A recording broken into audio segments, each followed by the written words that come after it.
unpronounceable names if they could change them.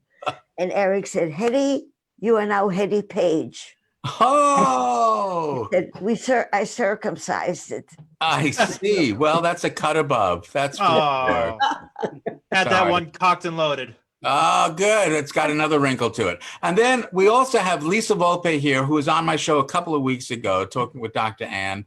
But she's here really because she's the one who introduced me to Hedy. And I'm very delighted that you're here, Lisa. Thanks for being here. Thank you. I'm happy to be here. You know, when we cross the ocean, my last name is Strand. And so many people spell my last name Schrand. My dad always said, when we crossed the ocean, we left the sea behind. Oh. Thank you, Hedy. So you do puns also? It's gonna be that way the whole night. Yeah. And you know what I would like? What's that? I read what I was sent about what you do. Yes. And my husband's story fits so into what you're speaking about, because he was able to stop hating. He was a concentration camp survivor. And when he proposed to me, he said, there's some parts of my life that are a closed book and I can never speak about it. Could you settle for that? And I said, yes. But that closed book dealt with the rage in him. He was filled with so much rage. And he suddenly realized that now that there was no one to have a rage against, he already hit the foreman in his first job and was fired. He already hit somebody in a diner and was thrown out. And he said, I need this rage. And I watched him in the years of our marriage, how bit by bit he took it out. Because he said when there was no Nazi, no concentration camp guards whom he could hate, in America, he was able to suddenly lose the rage. But he said, I have to go back to Germany and find out if I'm done with it or if it's still in me. And we went back to Dachau. When the kids we already had children who were young adults. And after we passed Dachau, we went through it, looked at it, and we began to walk through the streets. And I said, Eric, how do you feel? Because I thought he would cry. And I had hoped that he would cry because he had never cried. And he said, no, he says, I'm just so happy. I'm walking here and I'm not hating them. And I'm not hating anybody anymore. I got rid of it. And when he passed away, which is 4 years ago, friends came to visit. And one of them said, Eric, tell me again, how did you get rid of the hate? And he said, it took years, but whenever I was beginning to get enraged about anything, I would pull the rage out of my mouth and he would go like this. And I would look at it and say, is it worth it?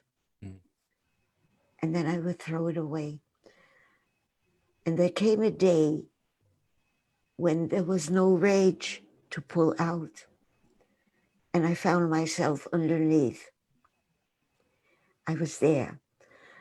Eric became who he was through doing volunteer work in the prison system. And people listened to him in a way that they didn't listen to me or to anybody else, because they sensed that he understood the rage they were carrying. So I wanted to speak about him also during this interview. Oh, I'm so glad that we've started there. Yes. Sounds like a remarkable human being. Yes. You know, anger is an emotion designed to change things. We get angry when we want somebody to do something different, start doing something, stop doing something. Rage is on that scale of anger. And there can be small angers, irritations, annoyances, but rage is the huge anger. So it is an uplifting story to start with, Hedy, because this is really what we're trying to do. The I am approach that we're talking about is about respect. Looking again, look, respect. And when is the last time you got angry at someone treating you with respect? Yes. You know? You know, I have a, let me say pen pal, but it's a friend, and we communicate, and she's in the armed forces, and she said, tell me about dignity, because I think what Eric and other people who go through a lot have to deal with, that their dignity was taken away. How do refugees deal with dignity? And she said to me, Hedy, explain it to me, because you were a refugee. And I said, it's funny, but refugees clean a lot. The first thing my parents did was to clean. And to this day,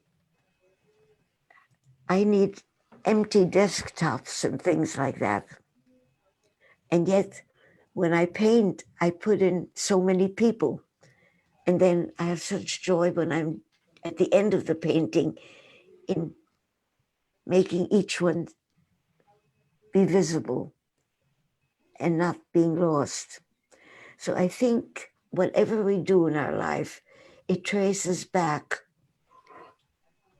to who we are escaping. It's a remarkable story. Your paintings are just so full of life. Is that something that was by design, or was that something that No. came out because of past experience? They're so full of life. It comes because of my background. I had an amazing father. We were in Panama. We escaped to Panama. And the heat was unbearable. And that was 1938. And nobody knew about air conditioners. And he would sit there at breakfast. And in Panama, if you had your elbows on a table, if you lifted them up, they stuck, because it was Panama. And we were Europeans who were not used to it. We had winter and summer. And my father would sit there in his underwear, because we wore as little as we could, and take his coffee and say, but no son of a enjoys that first cup of coffee like I do. And I find that I feel that about everything, but nobody enjoys a street like I do, or enjoys a person like I do, because no matter what the situation was, he enjoyed it. So I have to say thank you to him, even though he passed away a long time ago. There are so many people who influence our lives. Yes. You know, I know that Ben is listening there. And so one thing that I truly enjoy is not only chatting with you, Hedy, but I really enjoy that we have sponsors who are supporting our show. We got a surprise from Ben. What's that? We have the full hour. We get have the one full- anonymous We have What? one anonymous sponsor who's agreed to host the entire show commercial free. Really? Who could that be? Yeah. Who could that be? No, but it's a very special moment in time right now. We get to talk to Hedy without the interruption of any commercial breaks. Wow. Yeah. You know what I love most about that is that nobody told me, and it's my show. If you looked on the chat box, though, you would see it, but it's okay. Oh my God, there it is. No commercial breaks tonight, full hour. Thank you, our generous anonymous sponsor. Thank you, Dunkin' Donuts. So you know what? I am so thrilled. Let's get to this then, Hedy. Tell us, if you could, our listeners are wondering, who is this person? We have this remarkable person here. Tell us a little bit about your story, because I know that you sent me I don't know if you know this, but I read a little bit, looked at your website. It's fascinating, but tell us about my grandson did the website. it's Yes. great. For me, I always thought a website was something you cleaned up after a spider.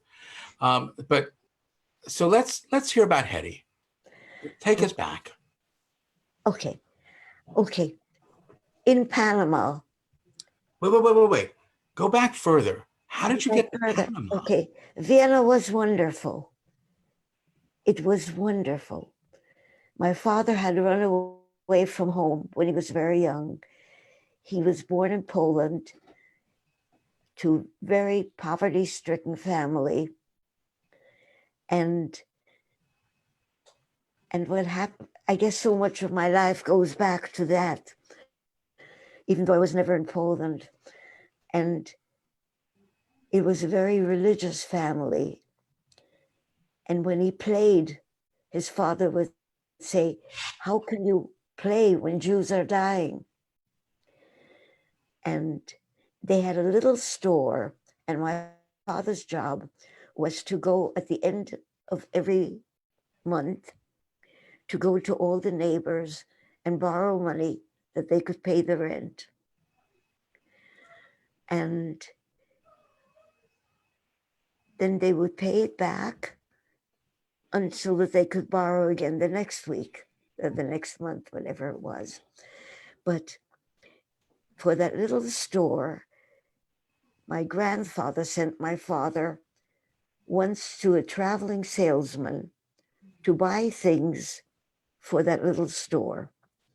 And I think this shaped my father's life more than anything else, because he wrote a book for me about his life. And that's one of the best chapters. He went there, and this man was eating a meal, the likes of which my father said his family couldn't even eat on a Friday night. There was so much. He described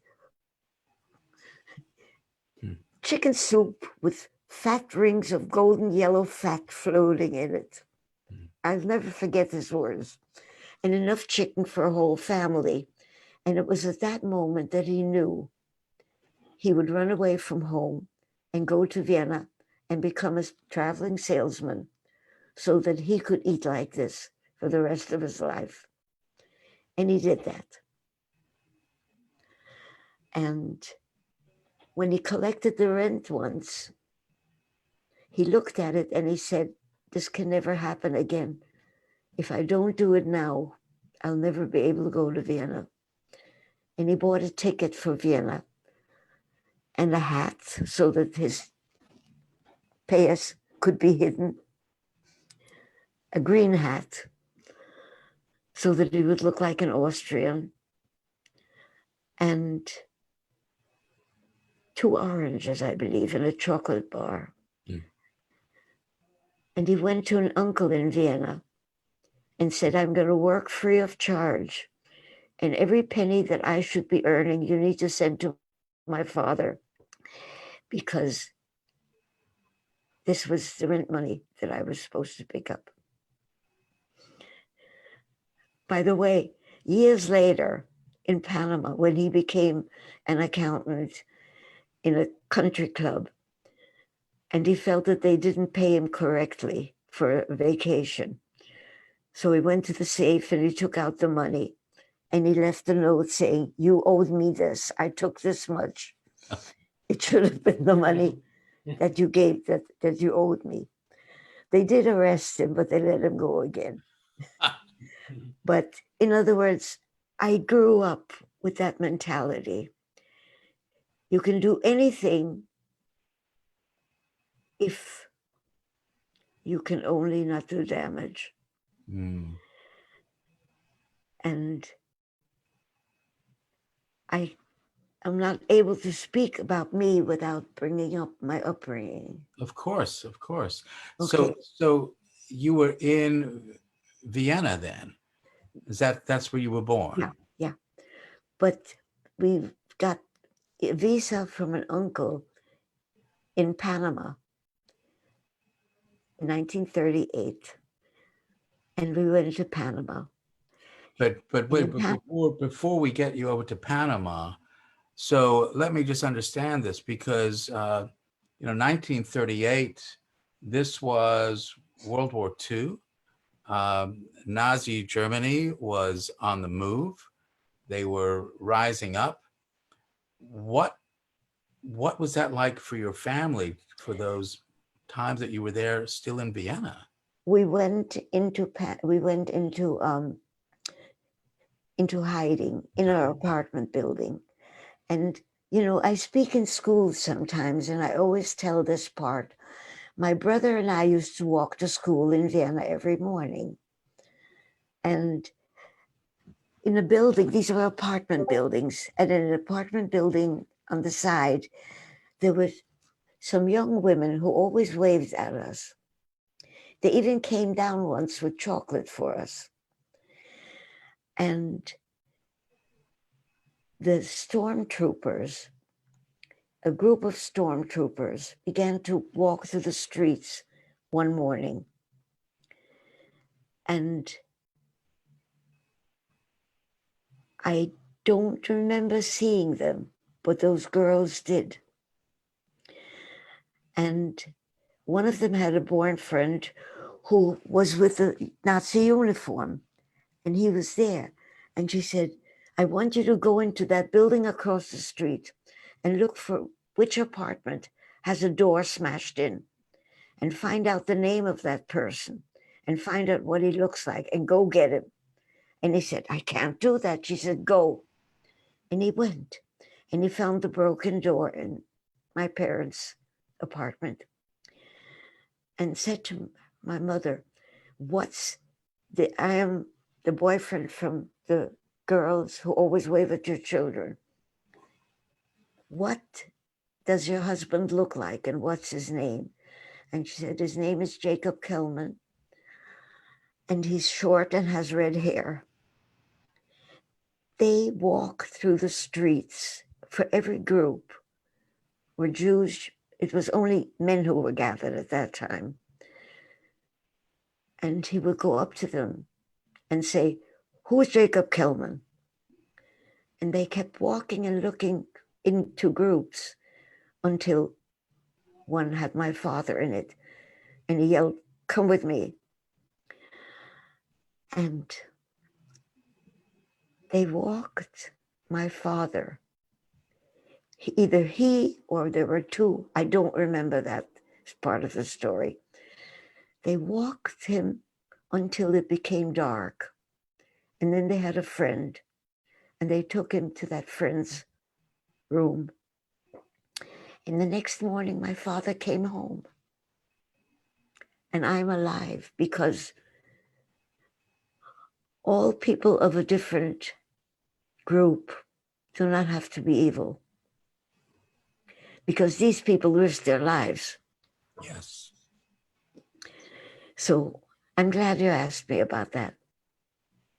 I make sure if I speak in a school that I mention that, because it is so easy to hate a group, and I don't want them to. Right.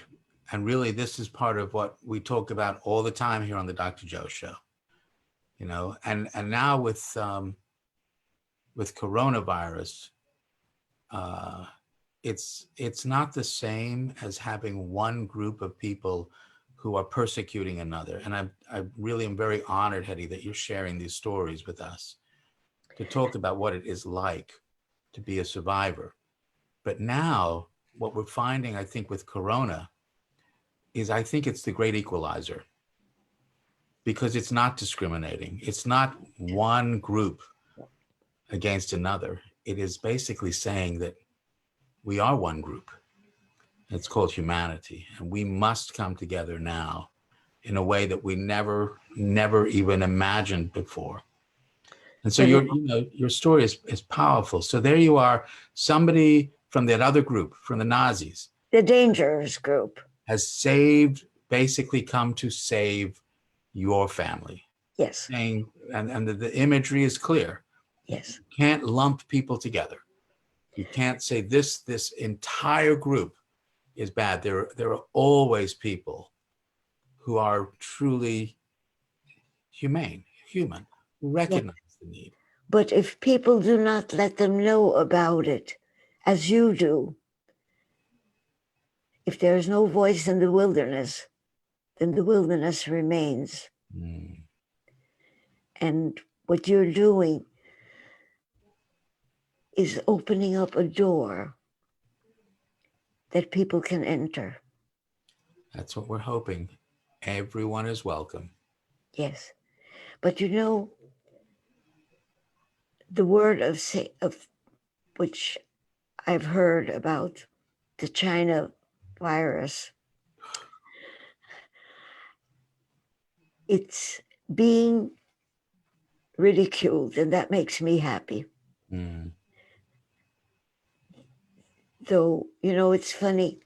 Charlie Chaplin was in a movie about the great dictator. And my father was so angry about that movie. He said, because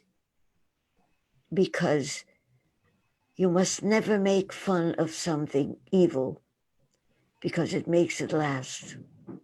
Hmm. So that's the humor of calling it the Chinese flu is as dangerous as any prejudice. I agree. I think I don't find it a funny thing when they say it. I think they're just trying to cast blame. And this is the last thing that we need right now in the Exactly. world. We don't need finger pointing. Right. We need hand washing. Yes. Somebody once said, and I don't know who it was, but I read it somewhere, that the only way for people to begin to be kind to each other was to have aliens from outer space come. And here is the flu. No, absolutely. We've been talking about that. And this is one of the things that I'm also talking about with our guests and with Tom and Mark is we can't always come together because we have a common enemy. We have to come together because we are a common species. Yes. Because we are one group. It's not about having an enemy. Let's just come together. Tom, what do you think about this so far? You've heard Hedy's preliminary. Yeah, and I just gotta say, it's a ballsy thing to say that, like, these Nazis saved my dad's life. Like, you like the ability to see good in people even when they're marching down your streets, potentially threatening your life and liberty. That's a kind of patience that I don't know if I will ever be able to have. It's like these amazing stories like Viktor Frankl, like being able to objectively look at people in the camps, like there were good among the bad, bad among the good, but they were all human. Yeah. But some people find it so comforting to say I'm better than them. Mm. And so they create groups who are inferior. I think one of my great heroes has always been that march with no guns Yes. against the British. That was what Martin Luther King went to speak to him, to learn peaceful non-resistance. And I think that's one of the greatest. Gandhi? You mean Gandhi? Yeah, Gandhi. Yeah. I think that's one of the greatest stories of our greatness. That Mahatma Gandhi said, I come to you without weapons. And people followed him.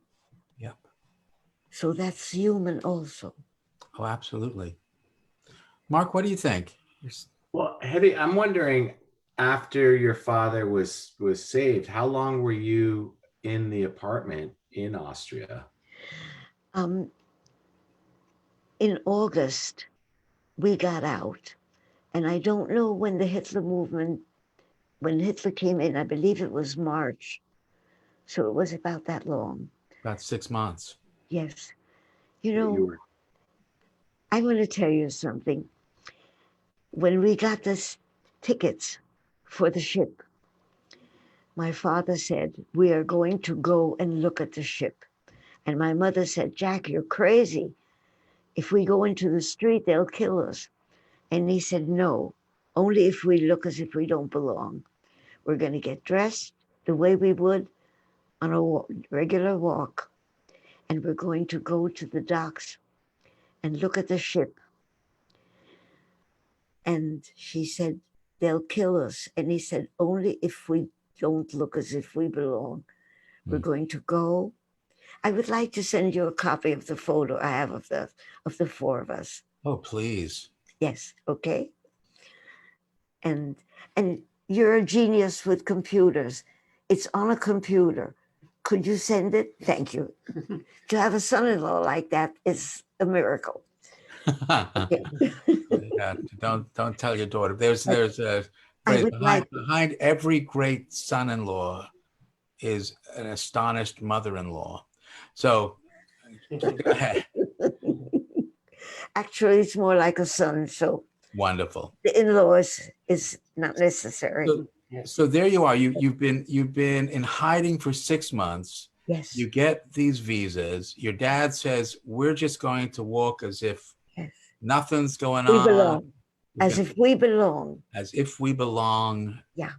And you're about And we did. 7, 8 years old by this time, or I was close to 9 by then. close to 9. Okay. Because when we got into Panama, I was just 9. But we went there.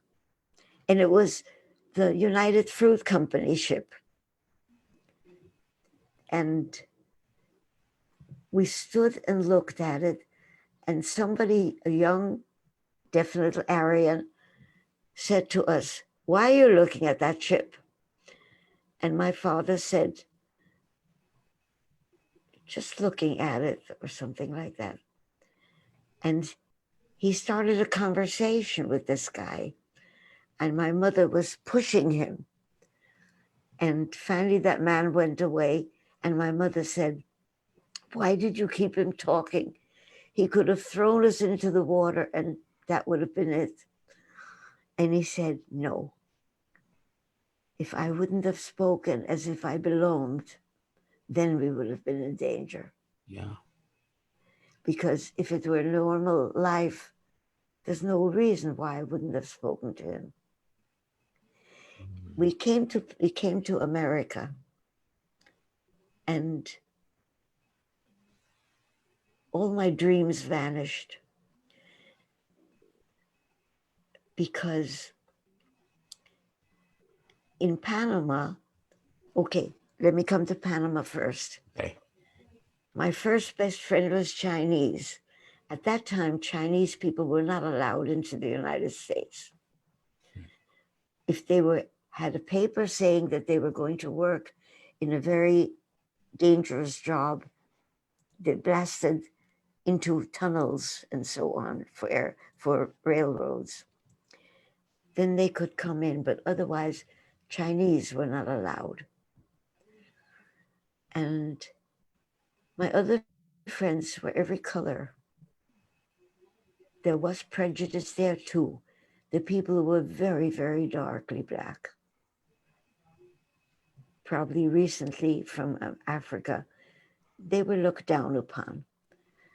And San Blas Indians, who were tiny people who walked like this with their heads bent, they were very tiny and they were Indian. They were laughed at. They were called machis. And they could only do things like cleaning streets and so on. So prejudice existed even in Panama. But when I came to America, because of my white skin, I could go anywhere. And that was in 1948. Mm.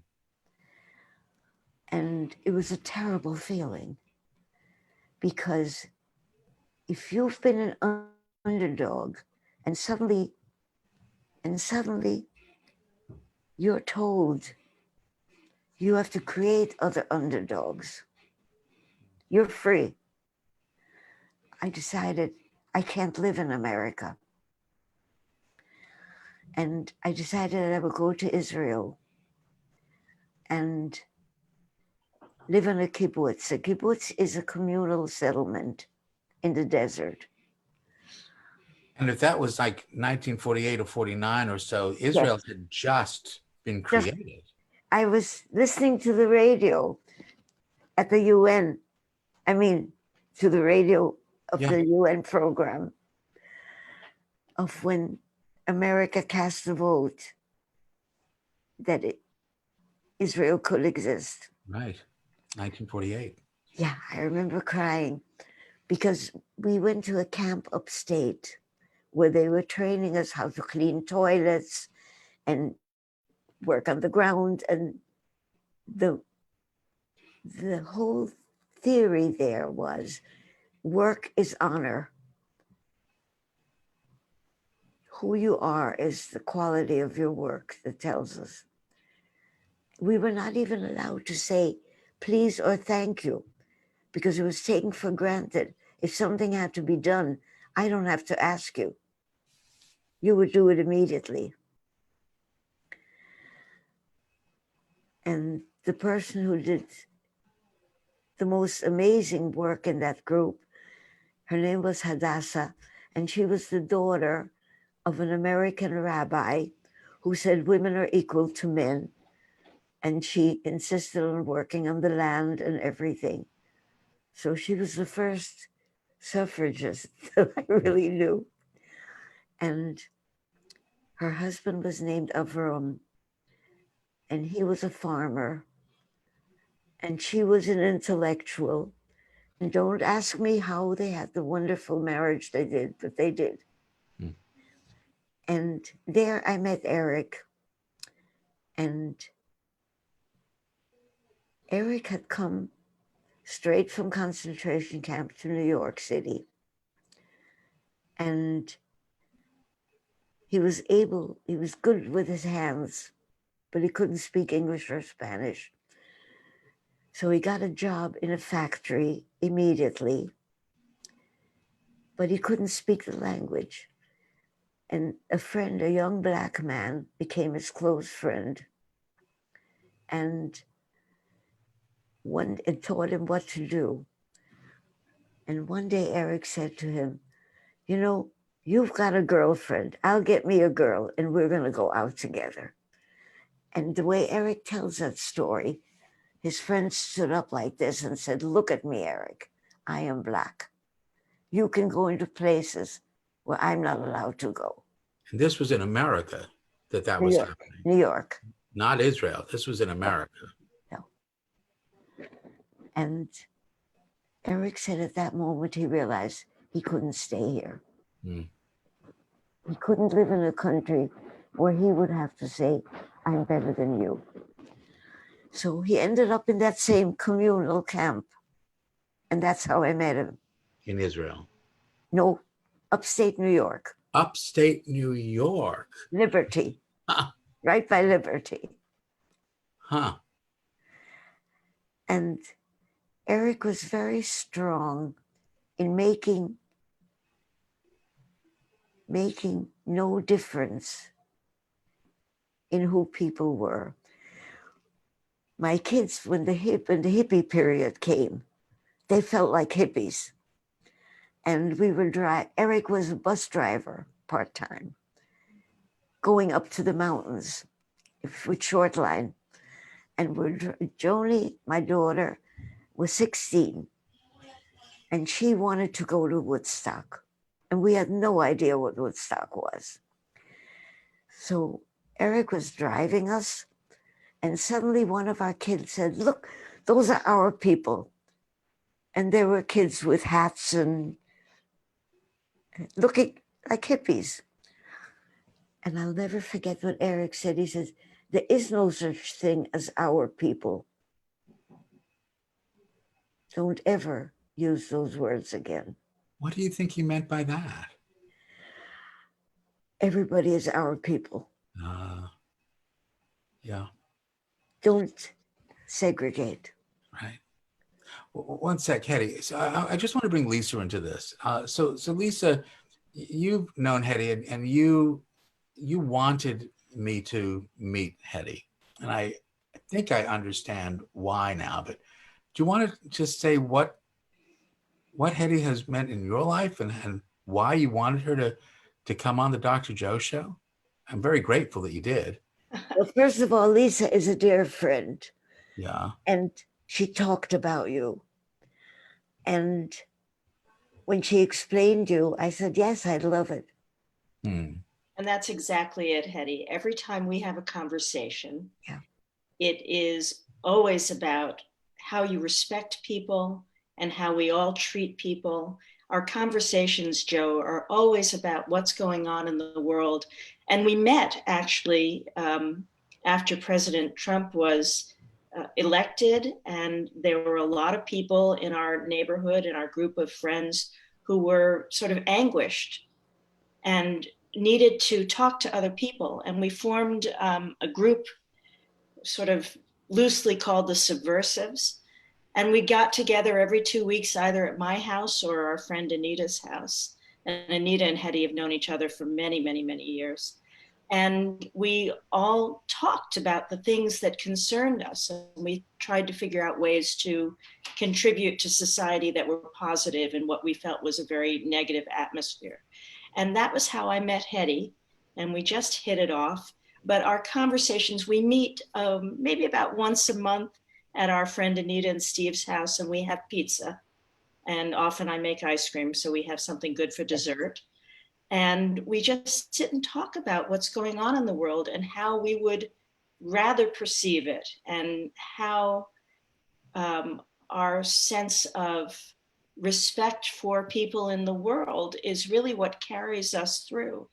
And I mean, there's a genuine love that's grown out of that feeling and that need that we share. So that's why I thought, I mean, it fits perfectly into the I am, doesn't it? It does. And just to tie things together, Anita's husband, Steve, was on our show as well, talking about sports and baseball and his career as an incredible sports reporter and journalist.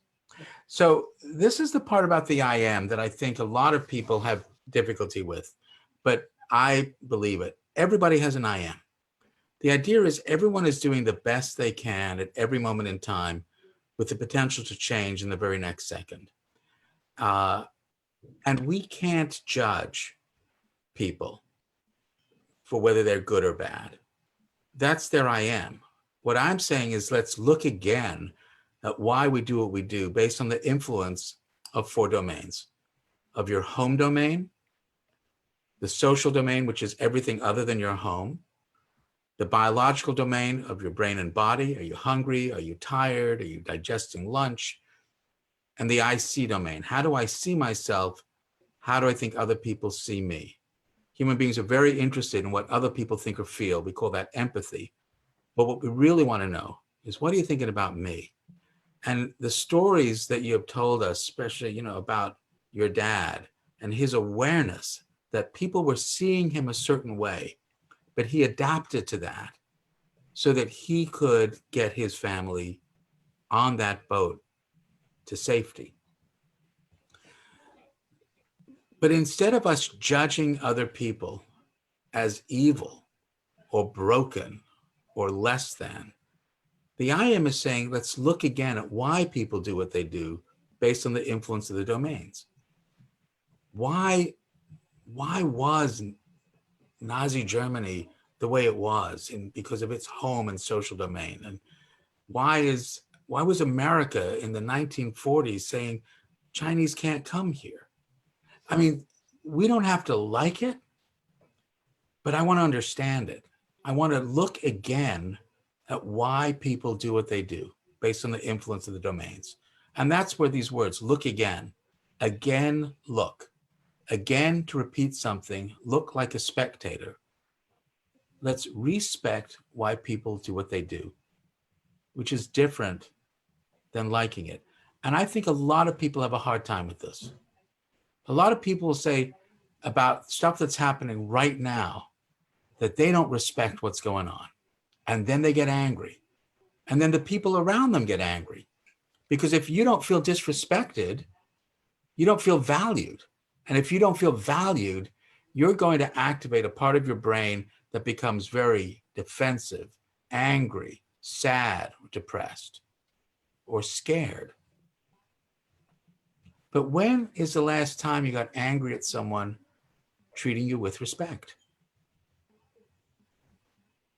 I mean, you just don't. Your brain just can't do that. Right. But it's hard. It's hard because we don't always realize that when we are disrespected by someone, that doesn't mean we have to do the same thing in return. It just means, well, geez, why is the best this person can do be disrespectful to me? Now, that doesn't mean that I have to condone it. And the other person's going to be held responsible for it. But I want to understand it. And that's part of why, you know, when I was listening to Lisa talk about you, I wanted you here. Because I think that you are exemplifying this, not just a tolerance, you know, we've already, you know, you got to tolerate other people, but embracing them. Can we just shift and pivot for a moment to your artwork? How has your artwork been a vehicle for the expression that you have of this remarkable appreciation of who we are as human beings? You know, I was lucky because in Vienna, I had the same teacher, first, second, and third grade. And when we send you the photograph, I'm going to send you the story I wrote about her. Okay, great. Because she just had us draw. And she was so amazing that when Hitler came in her classroom, I had absolutely no fear. And when Jewish children had to leave the class to go to a different school, beginning of segregation, the way she did it, I will never forget. She said, I would like the Israelite children to come to the front of the room. She wouldn't say Jewish because that was a frightening word already. The word Judah was very scary. And so we were a few little girls and we went to the front of the room and somebody said, why are they going? And she said, oh, they're just going to a different school. Don't worry, it's a good school. And there was never any hate in that room because she didn't have hate. But she knew that she was walking on a delicate trail, that she would be killed if she helped us. So what she said in the history class was, we are like a little jewel Austria is a little jewel and the whole world wants it. So Hitler came to protect us. That's quite a spin. Quite a spin. Years later, I wrote a letter to some, well, that's another long story, but they said, the school you came from is 100 years old. Could you write a letter to them and tell them? And I wrote a letter about Frau Lehrerin Vogel, and the answers I got were wonderful. One woman wrote and said that my daughter couldn't write nicely and she was afraid of learning. And Frau Lehrerin Vogel, when I told her about it, she invited my daughter to come to her home. And she sat her at the table and said, "You are a princess. Sit straight like a princess. Let the world know you are a princess." Mm. And she said, and my daughter became not only a wonderful writer, but a proud person. Yeah. So that's who this teacher was. And you know, this is part of what we see throughout all the child psychiatry, that the resilient child has had at least one adult who believed in them. Yes. And I want people to really hear that, because you have that opportunity at every moment in time. We all want the same thing, which is to feel valued by somebody else. Yes. And at every and any moment in time, you can remind someone of their value. And whenever you remind someone of their value, you increase your own value. And I think that's what you were experiencing and what your daughter experienced. But may I tell you another result from that? Yes. When my youngest was going to kindergarten and I suddenly had more freedom, I called the Red Cross and I said, I would like to teach children how to draw, but they have to be very poor children. They have to be children who would not have the opportunity otherwise. And the woman, her name was Estabrook, her last name. That's easy to remember because there was a pen called Estabrook pens. And she said, we don't work with children, but for the first time ever, there's an opening for classes for women in the Nassau County Jail. Would you be willing to do that?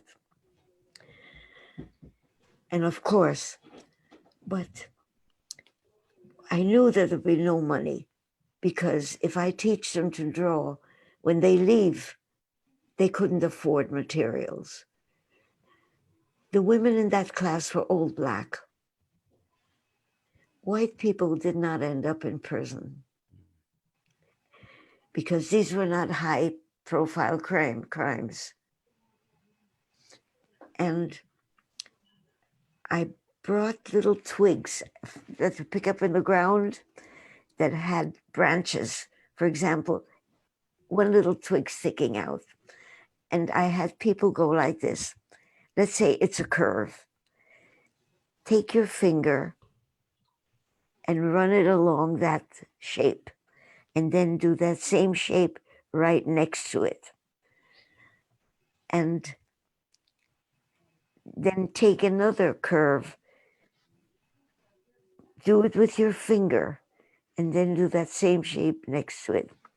There was one woman there. They understood. It was easy. It's pencil, you can erase. There was one woman, a huge, angry woman. And she was, I worked there for 5 years doing this. She was always in and out, because if somebody said something against her, whoops, she'd throw them. And an angry woman. And she came to me once and she said, could I show you the tree I made? And because they could only show it to me if they wanted to. I didn't ask to see.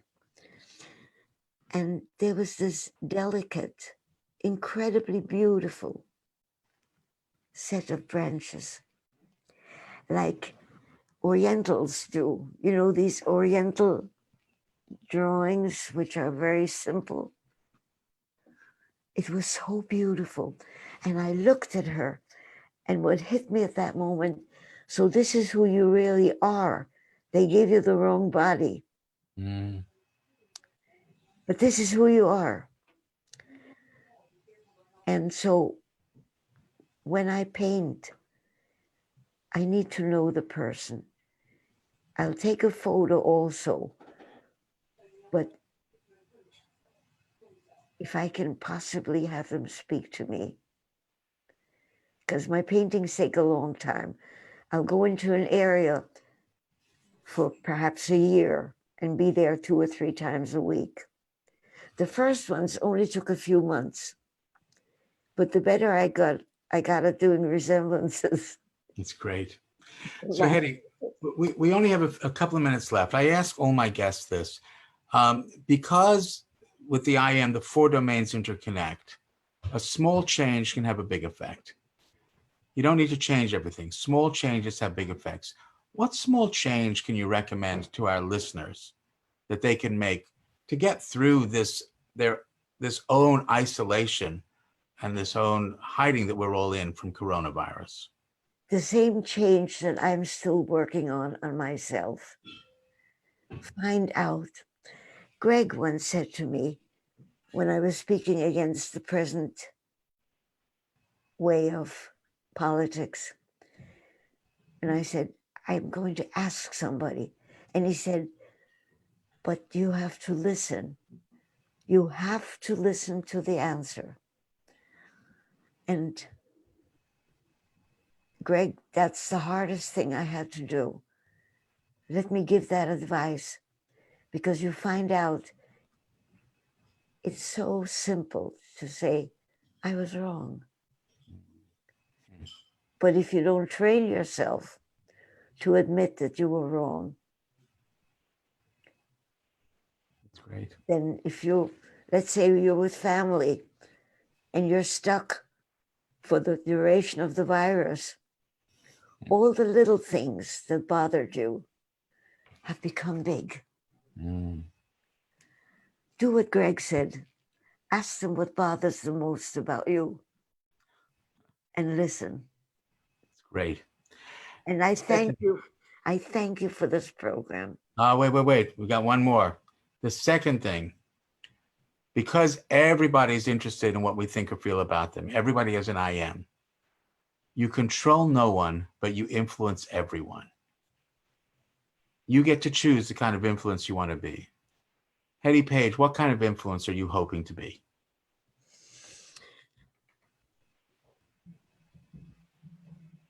I would like to learn not to judge anything, ever, anytime, if I don't know the basics, the base of that person, because I find it very easy.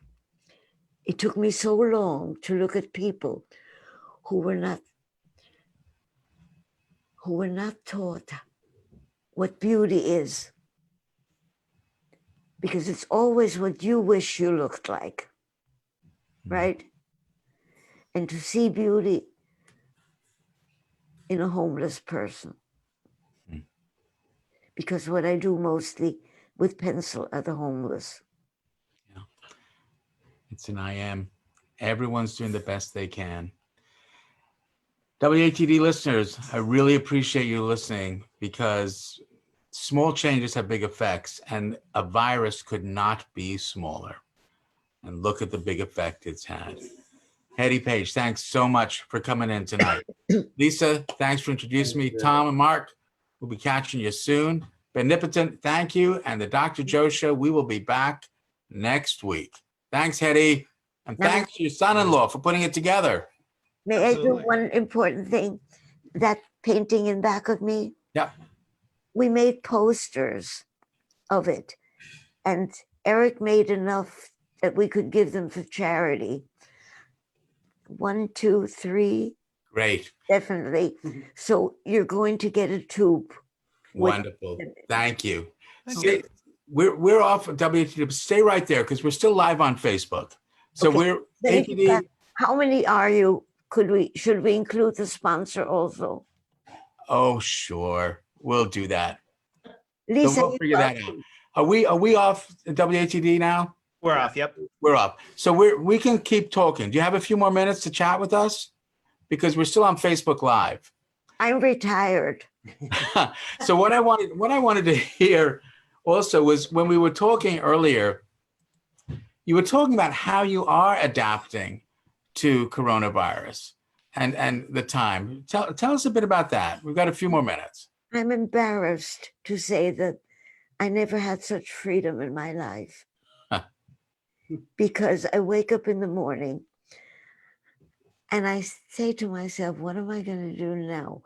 Should I just sit down and paint or shall I eat breakfast? And I eat breakfast. And then I say, if I paint now, that means I've got to change because I get dirty. Paint doesn't wash off. But then maybe I should go for a walk. Let's see what the weather is. And I hate cooking. I cooked for lots of years. And my kids have been bringing me so much food that goes into the freezer. And I don't have to cook. And how much cleaning do I have to do? It's a small place. It's great. And I have never realized that I run so much and waste my life in dusting. Dusting. Yes, because I have no company coming. I will honestly say I don't do that. I haven't dusted in a while. So Mark, what do you think about all this? The idea that people are judgmental and that, you know, we lump each other into these groups, and yet we have people like Hedy who are No. surviving. What do you No. think? It's because it is so easy to say you're better than somebody else. This is what Anita said. And that's how hate comes. What do you think, Mark? It's lazy, right? I mean, Hedy, you say it's easy, but it's really lazy. It's hard to overcome that and not be judgmental because it is so easy and lazy to do that. But the price of not doing it is you lose so much. You know, when I sit on the street, which I can't do anymore at 90, I can't do it anymore. Well, hi, Paul. Hi, everybody. Great show. We're still live on Facebook, Paul. Oh. We can see your stomach.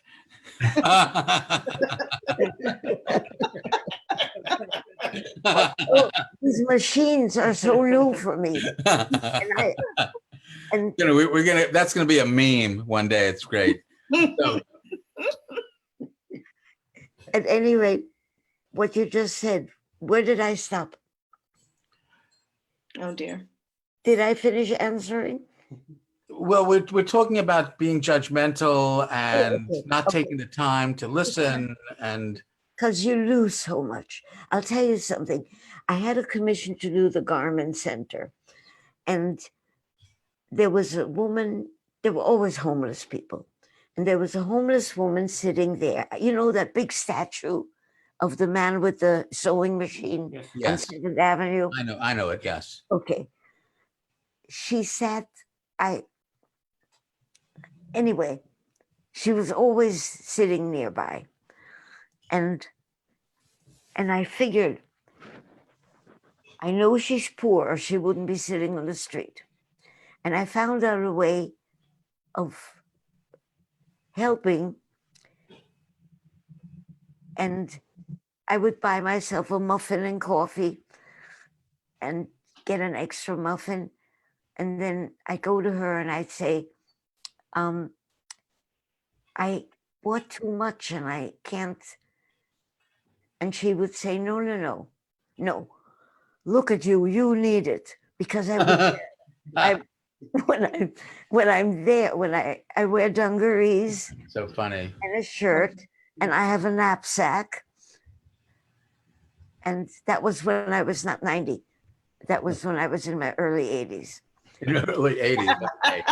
Much, much younger, of course. Hedy, you said something before about how you take the time to get to know the people who are in your paintings, but there are so many people in your paintings. Yeah, but I work so long.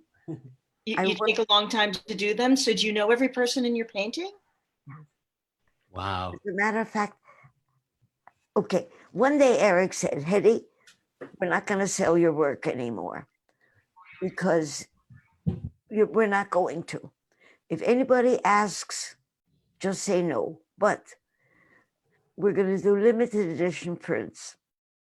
And anybody who buys a print is going to be put into it. And I said, Eric, that doesn't work because they look horrible for months, big blocks and so on. Nobody would pay for a print that isn't made yet. But that was the stock exchange area. And Eric said, let's try. So I sat behind the George Washington statue. Okay. And I began to paint. And one man stopped and said, when are you going to sell this one? And where will it be? And I said, well, it's going to begin with this building. The stock exchange will be here. And Trinity Church will be here. And he said, how much will it cost? I said, it's not going to be for sale. And he said, why not? And I said, because we're going to make limited edition prints. And anybody who buys a print is going to be in the painting. And I crossed my fingers. This is scary. And he said, how much will it be? And I forgot exactly what that was. It was in 1985.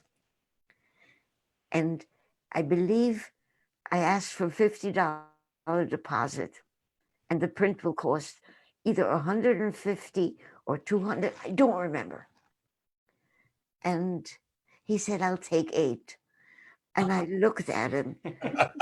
And nobody has a cell phone in those days. Not in 1985. I didn't. So I quickly packed up and I got myself to the nearest public phone and I said, Eric, it works. It works. It works. Great. So how do you get to know these people? Because there ended up being about 150 people in that painting. Wow. And It's then incredible. there was a line waiting to be put into a painting also. I did 3 of the stock exchange with people, but it doesn't matter. The moment, because they had to pose a few times, Right. The moment somebody knows they're going to be painted, they talk. Mm. And I know everybody's story. And since I stayed a long time in stock exchange and wherever I painted, people have such a need to speak, not about the weather, but about who they are. Mm. So desperately do we need to be recognized as humans, because when I pick up the phone and I call a company of any kind, I get a tape. We've stopped knowing each other. Mm. So with each page, But I think that's so important because you're right.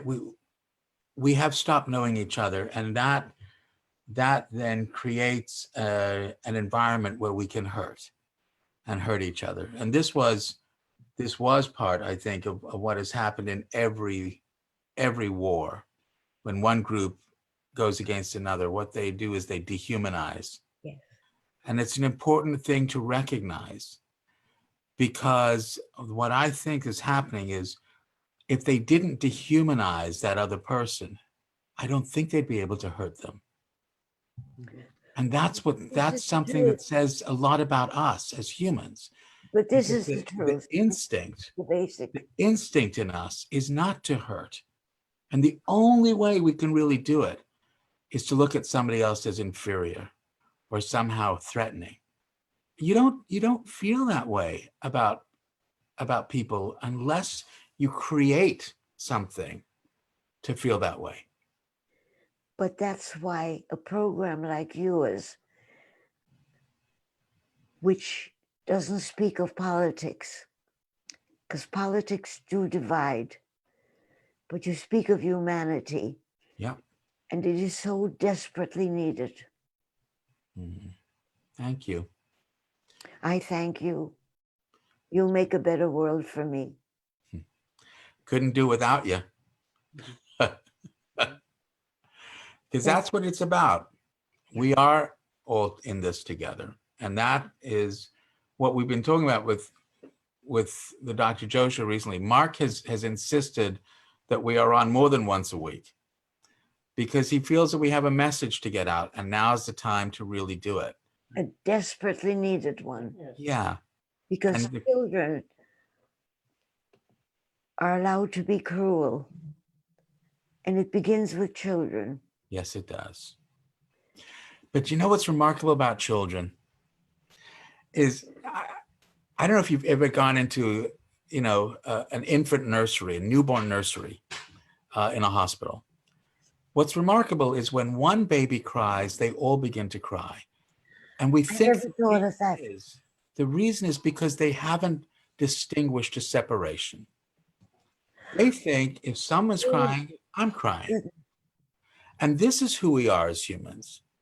We begin to compare sets of information as we grow older. And the way we teach children about comparing information is critical.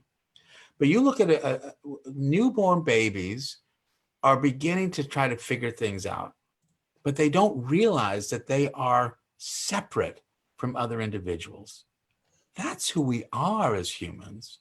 We come into the world connected to everything and everyone. We don't need to forget that. We have to be separate. I mean, we know that. We can't ever really occupy the same space that somebody does at the same time, but we occupy the same time at that same time. That's what really is so important. We occupy the same time, if not the same space. What does that mean? That means that we can share our perspectives with each other. And it was in sharing those perspectives that really allowed us to survive as the species we are. If you stand in a room and you turn your head from side to side and you look as much as you can, you see about 180 degrees, maybe a little bit more. But when you stand back to back with someone, right now it's 6 feet apart, but when you stand back to back with someone, you see the whole room. We literally have each other's backs, and that allows us to survive. Because if I trust that person who's got my back, and there's a saber-toothed tiger coming behind me that I can't see, they're going to tell me. We literally have each other's backs. That's how we survive. And then somehow we just decided my group is better than your group. That didn't happen for a long time. That's not what happened right away. That has occurred, and it's just not true. But we make it up. But it doesn't have to be that way. That's what the I Am is saying. The I Am is saying we are one group. It's called humanity. Everyone is doing the best they can at this moment in time, with the potential to change in the very next second to another best you can. Because we are adapting. We are adapting to the 4 domains: your home domain, the social domain, which is the rest of the world, the biological domain of your brain and body, and how I see myself and how I think other people see me, what I call the I see domain. Our new phrase for the week is adaptation is innovation. And that's what's happening a lot right now. Yes. We are innovating in a way that we haven't before. But instead of the coronavirus separating us, I think it's bringing us together. Yes. But I wish that you would speak in schools, because that's where the need is. It's funny you should say that. It's exactly what we're trying to do for a somewhat different reason. But yeah, we want this message to get across, but I want parents to hear it. Yes, but both. Now with all this awesome technology. You know, it's funny because we have one of my other projects is Drug Story Theater. And we are in schools all the time with that. We've been in front of 40,000 kids. And it's a substance abuse program. But in the talk back between my kids and the audience of these 40,000 throughout these schools, we do an exercise. First, we remind kids that one of the great risk factors for first-time substance use, which puts their brains at enormous risk, one of the great risk factors is low self-esteem. Yes. But at every and any moment in time, you can remind someone of their value. And whenever you remind someone of their value, you increase your own value. So what we do is we say to the kids, okay, whoever you're sitting closest to, just say something nice about them. And this room of sixth graders, 800 sixth graders, will just erupt. And we let it go on for about a minute. And then I calm everyone down. And I say, is there anyone in this room right now that's not smiling? And everyone's smiling. I say, that's how easy it is to remind someone of their value. And when you do that and you increase somebody else's view of themselves, you may be protecting them against ever going down the path of addiction. That's peer pressure, but that's positive peer pressure. And we can do that for each other all the time. That's what the IM is saying. The IM is saying, let's just look at somebody else as doing the best they can instead of less than they can. How does that change that other person? When they know that I see them as valuable, I treat them with respect, I'm interested in why they do what they do, they know that they feel valued, and that allows them to trust. And they share their secrets. In the same way that those people that you were painting, they wanted to be heard. Yes. But they wouldn't have been talking with you, Hedy, if they didn't think that you were listening and that you were interested and that you weren't going to judge them. And I got to tell you, That's the most important thing. They're not judging. That's right. And it is remarkable, given the history that you have experienced, that this is who you are. I'm somebody who escaped and escaped and escaped. I'm one of the luckiest people you'll ever meet. Yeah. And I'm aware of the luck. If I would not have met Lisa and become a close friend, I wouldn't have heard her today. Why did I not? Why? I don't understand technology enough. But my grandson and people like Greg, they go like this and things appear. Right. I know. And that's why I got Tom here. But you see what I mean? How small changes can have big effects? And you control no one, you influence everyone. And you get to choose the kind of influence you want to be. I don't know why people don't want to be that influence where they just make other people feel better.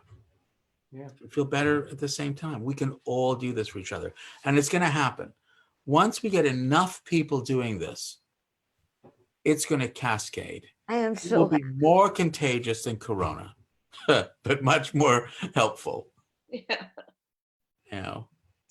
So, Tom, what do you think? You've been kind of quiet. I know that. Where are you at with this?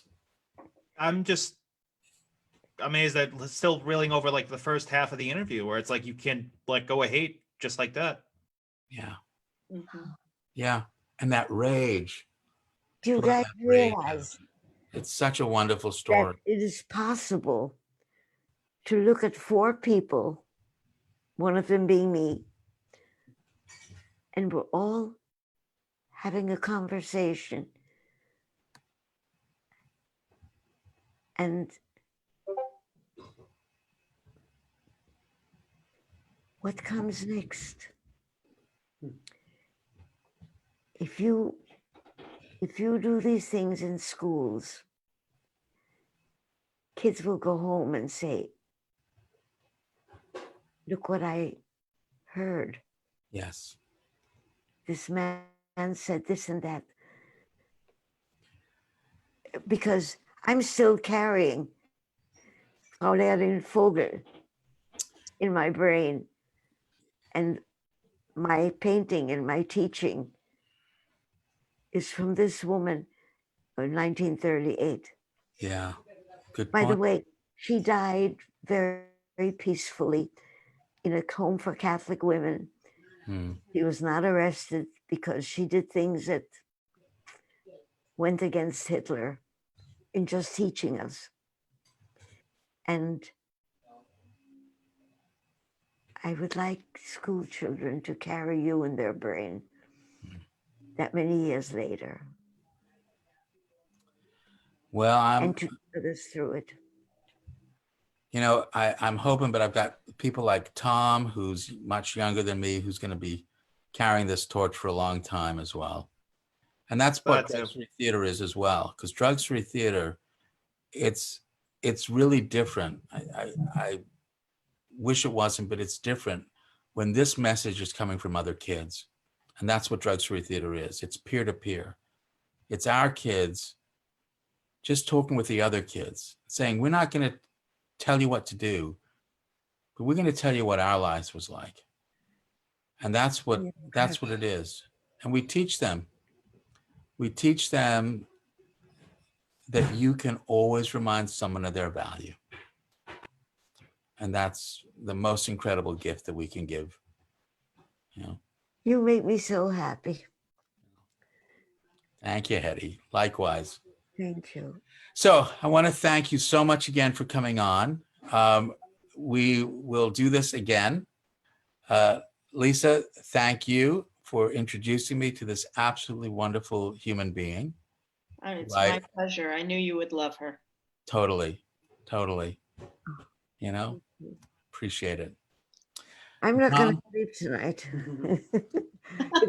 it'll be racing in here. Great. And then we'll send you, we'll figure out how to get the clips that are good and send them to you. In other words, and I can go like this and it'll go to my daughter, my son, my grandson, my friend Anita, because I met Lisa through Anita. Yep.